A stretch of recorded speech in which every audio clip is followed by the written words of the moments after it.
Terima kasih Anda masih bersama kami pemirsa di NTV Prime. Kali ini di sesi dialog ada Dwi Ayu Darmawati, seorang korban penganiayaan anak pemilik toko roti di Cakung yang tidak patah arang untuk mencari keadilan.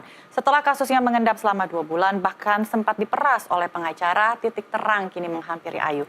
Seperti apa kisah Ayu menjadi pegawai toko roti dan apa langkah hukum yang akan ia tempuh? Kita akan dengarkan penuturan langsung dari Dwi Ayu Darmawati yang sudah hadir di studio NTV bersama dengan kuasa hukumnya Jainuddin. Terima kasih Pak Jainuddin, Ayu sudah meluangkan waktu hadir sore hari ini. Oke, kasus kamu ini menjadi viral bersamaan dengan hashtag no viral, no justice. Kamu percayakah Ayu kalau kasus kamu ini nggak viral, kasus kamu ini tidak akan menjadi perhatian publik sebesar ini? Percaya. Percaya. Bagaimana kamu memviralkan kasus kamu ini? Itu teman saya.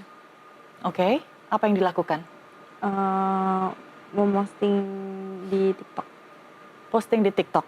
Teman kamu, teman kerja di toko roti yang sama? Enggak. Oke, kapan dipostingnya? Itu kurang tahu. Oh, oke. Kejadiannya kan tanggal berapa? 17 Oktober.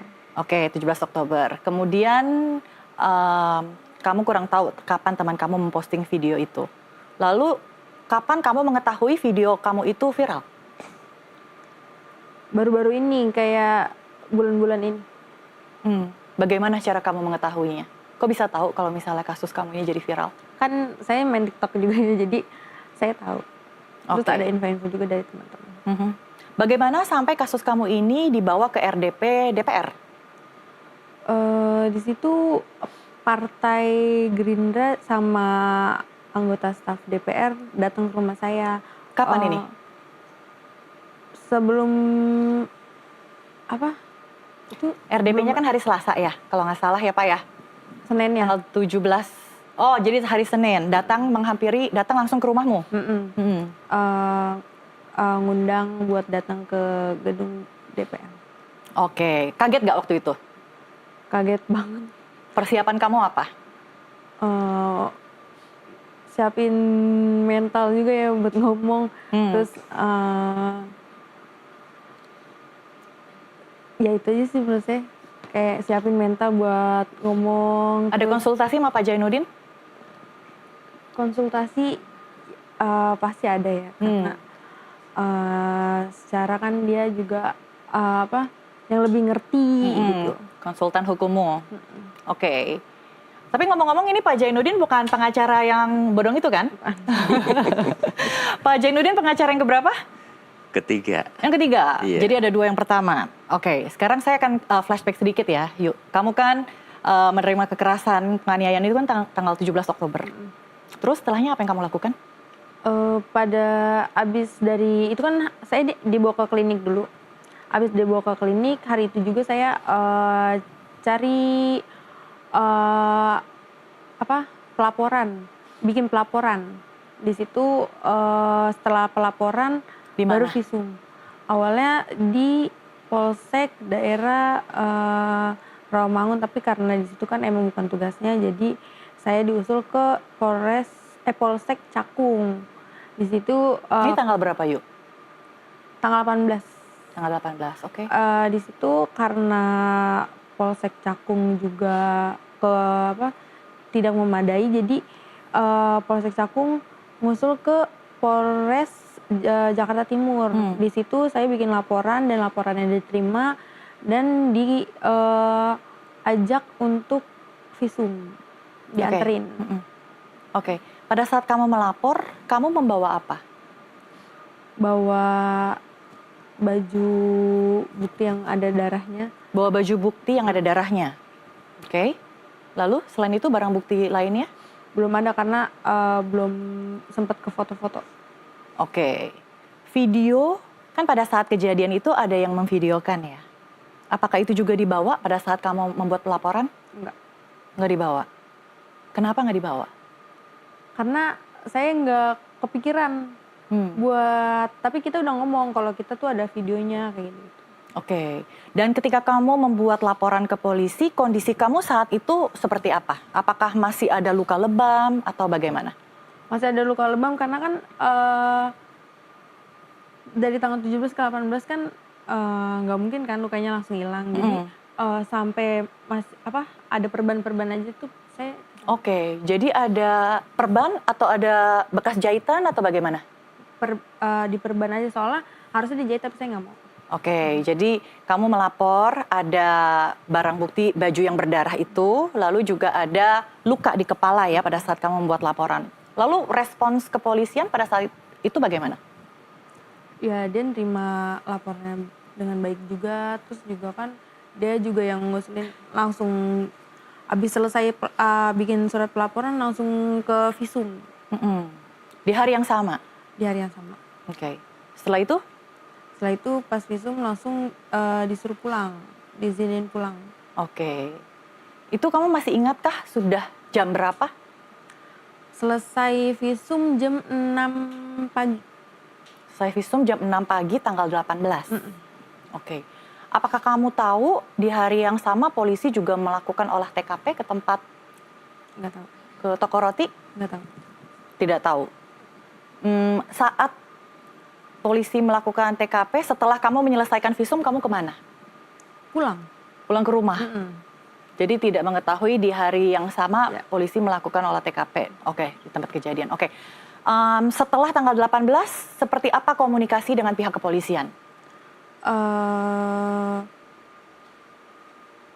Karena saya kan di situ ada masalah dengan pengacara juga kan. Jadi itu sebenarnya yang bikin. Coba diceritakan bagaimana pengacara yang pertama berarti ya ini muncul dan mengenal kamu. Ini datang dari mana pengacara ini? Jadi pas awal kejadian beberapa hari kemudian ada seseorang yang nelpon saya.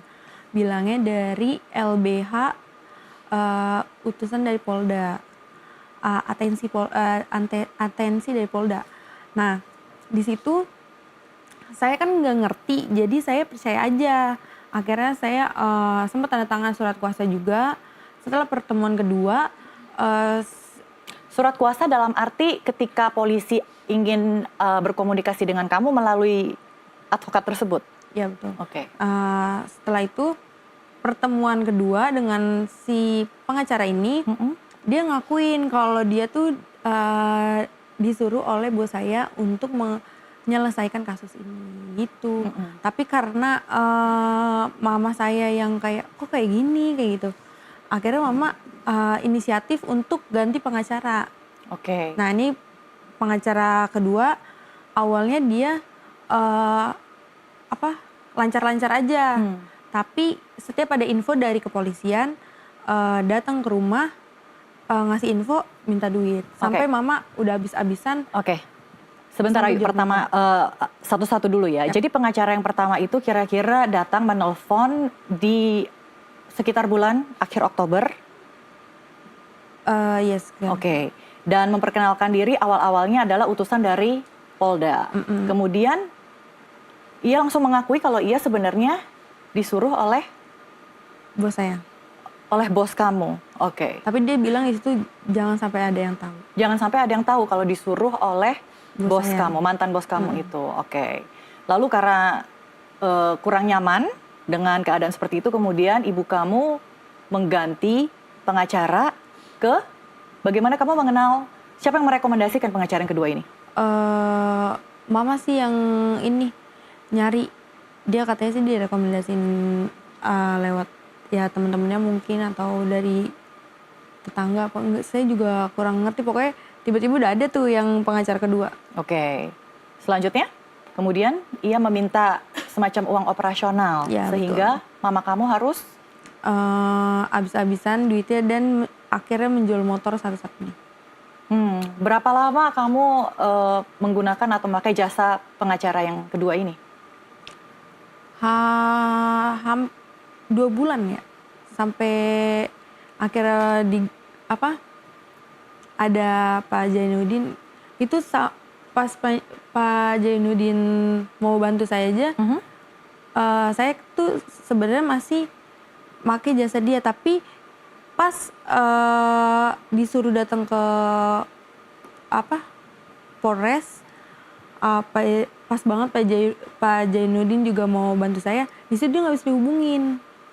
Oke, jadi tiba-tiba menghilang begitu? Menghilang, betul. Oke, disuruh datang ke Polres. Itu kapan? Belum 15. tanggal 15 ya, tanggal 15 Desember ini? Oke, jadi ketika kasus kamu juga sudah jadi viral kan? 15. Yep. Ya, oke. Artinya Pak Jainuddin ini sudah berapa lama jadi kuasa hukum Ayu, Pak? Kayaknya 4 hari. 4 hari. Oke, kenal dari mana, Pak? Jadi begitu viral itu, Bang John, ya saya kan merupakan tim kuasa hukumnya John LBF. Jadi telepon saya, Bang, bantu nih anak kasihan katanya. Oke siap gitu. Jadi Sorry, Bang John ini siapa? John LBF. Oke. Jadi saya tim hukumnya gitu. Jadi langsung saya jam 3 itu jalan dengan hujan-hujan gitu nemuin dia di Polres karena dia ada BAP tambahan. Oke. Seperti itu gitu loh. Saya tanya ada pengacaranya, ada tapi sudah dihubungin, kan kasihan. Seperti itu gitu loh. Tapi memang secara hukum pidana untuk case ini tidak perlu pengacara. Tidak ada urgensinya gitu loh. Karena sudah jelas kan buktinya gitu. Tapi ya dalam kondisi begini ya kita dampingi, kita dalami dengan waktu yang singkat itu. Makanya pada saat bertemu dengan penyidik juga saya menekankan agar meminta pelaku ini segera ditahan. Tanggal 15 sore itu sampai sekitar jam 6 itu BAP tambahan. Malam sekitar jam setengah 10 saya ditelepon penyidik bahwa Ayu diminta datang ke TKP untuk memberikan barang bukti itu gitu, yang mana gitu yang buat melempar dia gitu kan. Sempat saya bingung sih harus seperti apa karena saya juga jaraknya jauh gitu loh. Akhirnya Ayu saya sarankan datang dan ternyata memang mereka dikejar juga sepertinya gitu. Akhirnya dini hari pelaku itu ditangkap, ditahan, istilahnya diambil di hotel di Sukabumi. Oke, berarti Senin dini hari ya? Iya. Oke. Nah, oke. Balik lagi ke kasus kamu ketika membuat laporan ke polisi, itu kamu merasa bagaimana sih prosesnya, lama atau 2 bulan loh? Itu karena ini aja sih miskomunikasi sama pengacara yang kedua itu. Jadi mungkin polisi udah kasih info ke pengacara, tapi pengacara saya ini nggak ngasih tahu lagi ke saya. Jadi saya nih yang bingung sebenarnya. Terus kamu bingung nggak berusaha balik ke kantor polisi untuk menanyakan perkembangan kasus kamu? Enggak, karena kan saya mikirnya ada yang ngurusin, jadi saya tinggal tanya aja kayak gimana nih kelanjutannya gitu. Oke. Karena kalau kemarin kita ngobrol dengan Pak Kapolres adalah mereka terhambat prosesnya ketika sudah disurati kemudian menunggu balasan tapi tidak kunjung ada. Kemudian juga meminta kamu memberikan keterangan, bukti-bukti, kemudian juga terhambat lah sehingga proses untuk penanganan kasus ini pun berjalan lebih lama seperti itu. Dan apakah kamu memahami kalau itu yang terjadi? Memahami. Oke, kamu dimintai bukti, dimintai keterangan untuk dilengkapi, tapi tidak memberikan ke kepolisian sehingga itu menghambat penanganan kasus kamu? Apakah itu yang kamu ketahui? Iya. Oke, dan ada juga saksi yang merupakan temanmu itu, tapi ketika diundang selalu menunda undangan dari kepolisian untuk dimintai keterangannya. Ada? Kalau itu saya kurang tahu ya, dia tuh prosesnya gimana sama polisi nih. Dia itu siapa? Teman satu kerja saya yang jadi saksi itu. Oke. Jadi apakah kamu masih berhubungan, berkomunikasi dengan teman kerja? Enggak. Jadi kamu sama sekali tidak berhubungan dengan teman kerja di toko roti itu lagi? Kapan terakhir kamu bekerja di sana? Oktober. Kejadian itu saya langsung udah nggak kerja. Sudah tidak bekerja di sana, tidak pernah menghubungi teman kerja, apakah masih berhubungan dengan bos? Mantan bos kamu? Siapa namanya kalau nggak salah? Bu Linda ya? Iya. Masih berhubungan kah? Enggak sih, terakhir saya minta gaji. Minta gaji. Sudah dilunasi? Belum. Belum. Jadi gaji bulan Oktober masih belum dilunasi. Baik, kita akan jeda dulu Pak Jainuddin, Ayu, kita akan break sesaat untuk azan maghrib. Pemirsa tetaplah bersama kami di NTV Prime.